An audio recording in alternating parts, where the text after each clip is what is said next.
A paz, meu irmão, o pastor Marcos Feliciano testemunha um momento em que ele estava passando por uma depressão. Assista esse vídeo, eu tenho certeza que vai abençoar a sua vida. Quando eu caí em depressão profunda, eu não tinha quem procurar. E eu falei para minha esposa, não conte para ninguém.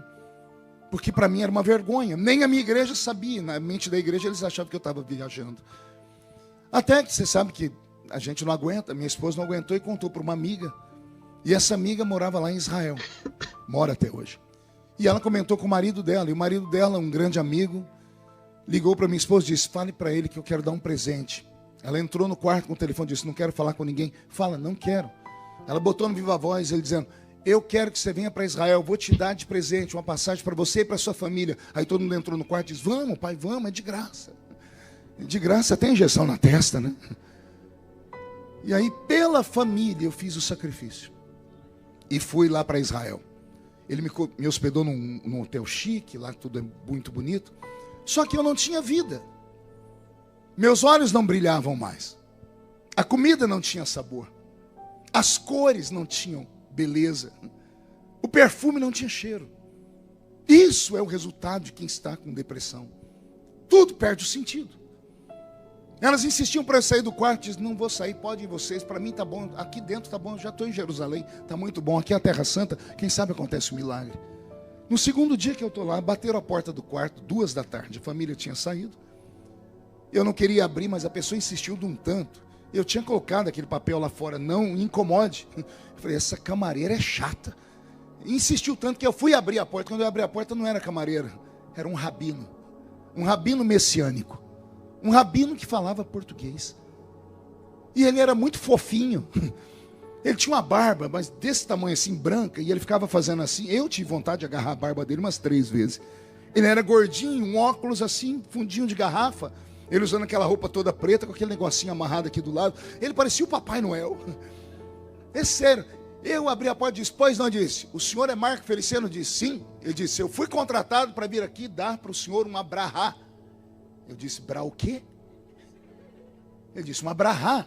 Eu disse, o que é brahá? Uma oração. Eu falei, sério, sério, quem mandou? Ele pegou o nome, e quando ele era o meu amigo. Esse meu amigo é judeu. E ele falou, ele me contratou. Eu falei, contratou como? Ele me pagou $100 para eu vir aqui te abençoar. E eu preciso entrar, senão tem que devolver o dinheiro para ele.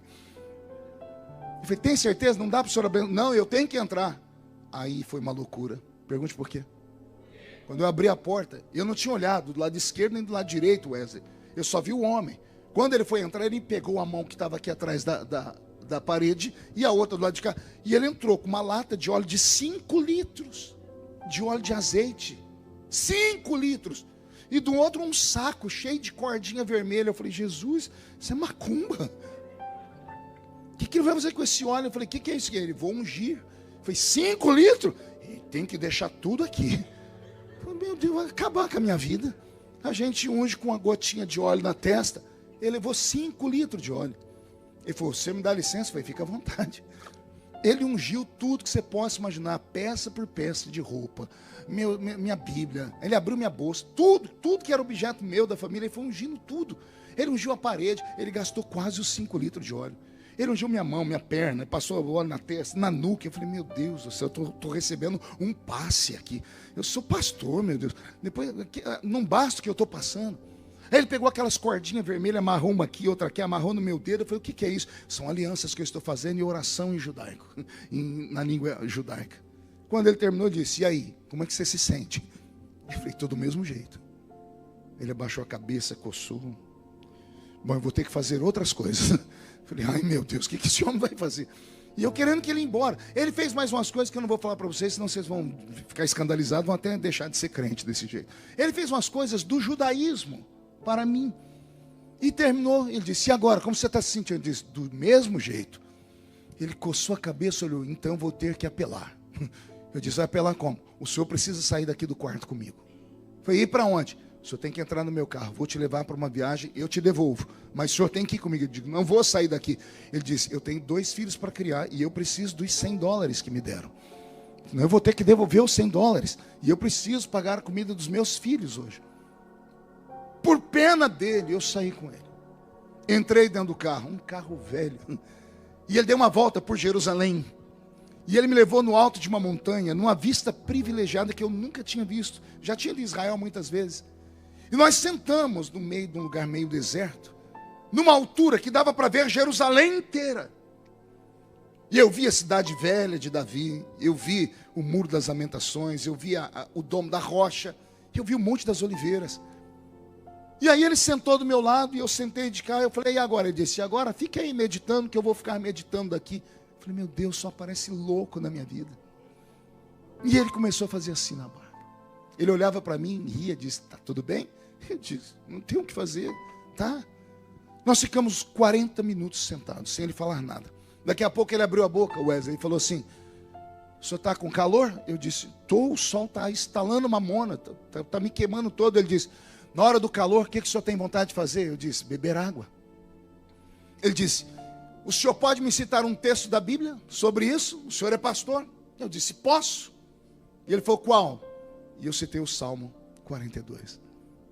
Assim como a corça suspira pelas águas tranquilas, assim a minha alma suspira por ti, ó grande Deus. Aí ele olhou para mim, sorriu, mexeu na barba e disse, o que Davi está falando? Eu disse, ele está dizendo que está com sede. Está no deserto. A corça procurou água. Ele disse, eu estou igual uma corça procurando água para beber. E ele olhou para mim sorrindo e disse, se eu lhe provar que Davi não está com sede de água, mas que ele precisa de água para outra coisa, o que o senhor faz? Eu disse, eu vou achar interessante. Ele falou, então deixa eu lhe contar a história. E aí ele contou uma história que mudou a minha vida. Ele me falou de Davi. Só que ele falou de um Davi que eu não conhecia na Bíblia. Ele falou do Davi da história dos hebreus. De um Davi que sofria dentro de casa. De um Davi que tinha problema com a família. De um Davi desprezado pelo pai. Porque no dia em que Samuel foi ungir um dos filhos de Jessé como rei de Israel, o único que não estava em casa era Davi. E era o mais novo. E ele não estava em casa por quê? Porque ele era todo diferente. Diferente na altura, diferente no cabelo, diferente na cor dos olhos. Era um rapaz de gentil aspecto. Havia uma série de coisas que faziam Davi se sentir um peixe fora d'água dentro de casa.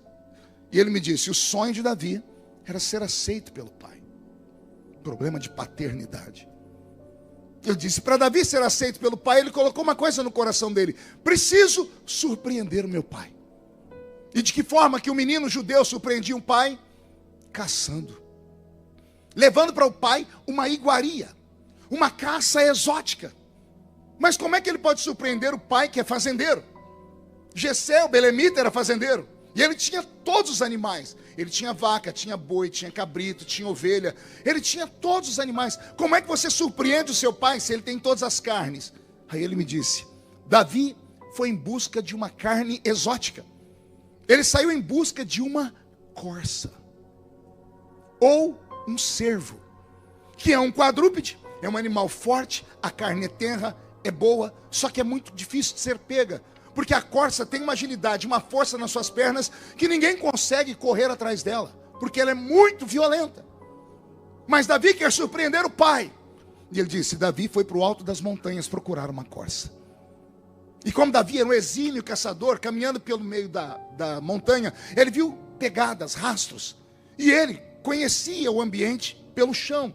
E ele via onde a corça tinha pisado, onde o cervo tinha escorado. E ele foi seguindo, até que ao longe ele avista a corça. E quando ele avista a corça, ao invés de avançar para cima dela, ele deita no meio do chão e procura ir se aproximando dela sem que ela perceba que ele ali está. Ele precisa esperar o vento passar, para que o vento não leve o cheiro dele. Ele precisa não fazer barulho, ele tem que se aproximar o mais rápido possível e se aproximar a uma distância que a flecha dele atinja a corça. Porque se a corça perceber, ela dará um pinote e correrá numa distância que ele não vai alcançá-la.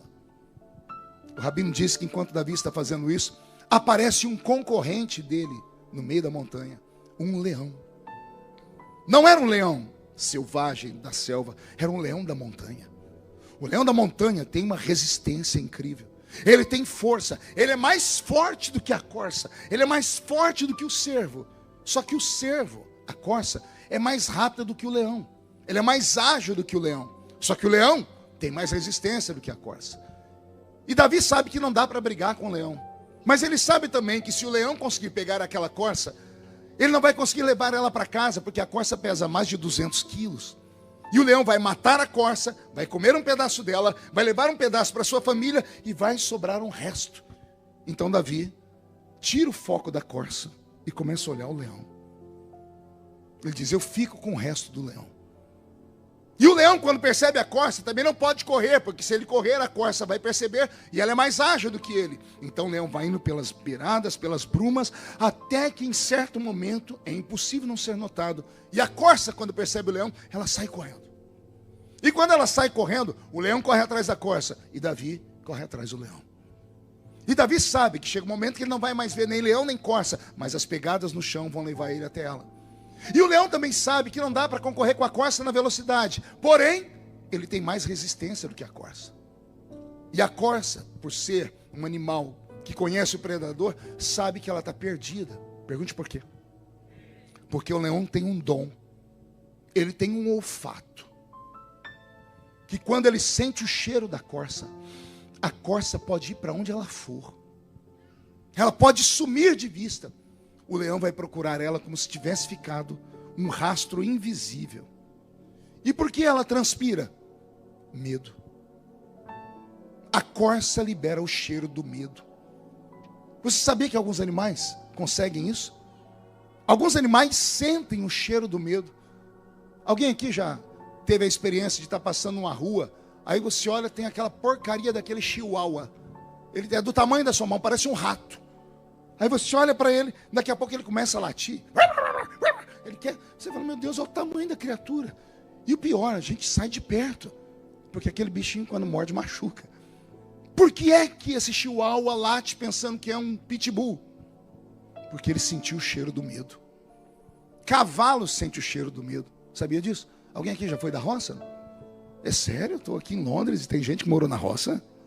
Você já sentou num cavalo? Eu lembro que uma vez meu avô me colocou em cima de um cavalo. Aquilo não era um cavalo. Aquilo era um pangaré. Alguém lembra do desenho do Pica-Pau? Lembra do pé de pano? Era igualzinho aquilo. Só tinha barriga, o infeliz. Ele andava até encurvado de tanta barriga. Meu avô me colocou em cima daquela porcaria. E eu sentei, meu avô falou: cuidado, falou, pode deixar, avô, eu sou peão de boiadeiro. Oh, meu Deus. Esse cavalo começou a perceber que eu fiquei com medo. Ele se sentiu um manga larga. Um cavalo de raça. Ele saiu correndo e me jogou em cima de um pé de café. Eu me arrebentei todo. Lá veio meu avô e disse: ê, menino medroso. Eu falei: não é medo não, avô. Ele falou: até o cavalo sabe que você tem medo. Os antigos sabiam que cavalo sentia cheiro do medo. Como é que alguns animais têm isso? Todas as vezes que você fica tenso, todas as vezes que você fica ansioso, você transpira. Não só transpira, você libera uma enzima que cachorro e cavalo sente o cheiro. A corça liberou uma enzima que o leão sentiu o cheiro. Eu chamo de cheiro do medo. A corça fugiu porque ela corria mais do que o leão. E o leão continuou no trote dele. Porque ele não precisa ver a corça. Na medida que ela corre, ela transpira e fica um rastro invisível que ninguém vê. Mas o leão sente. O rabino contou que essa história terminou na beira de um riacho. Porque quando o leão correu atrás da corça, ele se deparou com um ribeiro de águas. E ficou parado. E quando Davi se aproximou de longe, ele viu o leão fazendo assim. Buscando o cheiro da corça. E ele não sentia mais nada. A corça sumiu. E o cheiro do medo também. E Davi ficou observando para ver o que o leão ia fazer. O leão agora tem que usar o instinto. Escolher esquerda ou direita. Porque ele não sente mais o cheiro da corça. E o leão saiu. O rabino diz que a tradição deles fala que Davi se aproximou do ribeiro, porque ele estava cansado de correr atrás do leão. E quando ele começou a beber água, ele viu uma moita à direita de capim. E ele viu a moita se balançar. Quando ele observou, quem é que levanta de trás da moita? A corça. Ela se levanta, mas ela está brilhando. Porque ela estava toda molhada. Ela se levanta e se sacode, joga água para todos os lados. Davi, ao invés de matar a corça, eternizou ela num salmo. Ele entendeu o que a corça fez. A corça não fugiu do leão. A corça procurou um lugar para se esconder. E ela não se escondeu atrás da moita só. Porque se ela tivesse corrido e ficado atrás da moita, o cheiro do medo levaria o leão até a moita. A corça saiu buscando águas. Não é porque ela queria beber água. Quando ela viu o ribeiro, ela entrou dentro do ribeiro. Ela mergulhou nas águas. Ela se afundou nas águas. Quando a água passou por cima dela, a corrente levou embora. A correnteza das águas levou embora o suor. Aleluia. A correnteza, Wesley, levou embora as enzimas. A correnteza levou embora o medo. O cheiro do medo. E aí Davi entendeu que tem vezes na vida que não dá para correr. Só tem um jeito de enfrentar o inimigo. É mergulhar nas águas. Aleluia. Eu sinto Jesus aqui.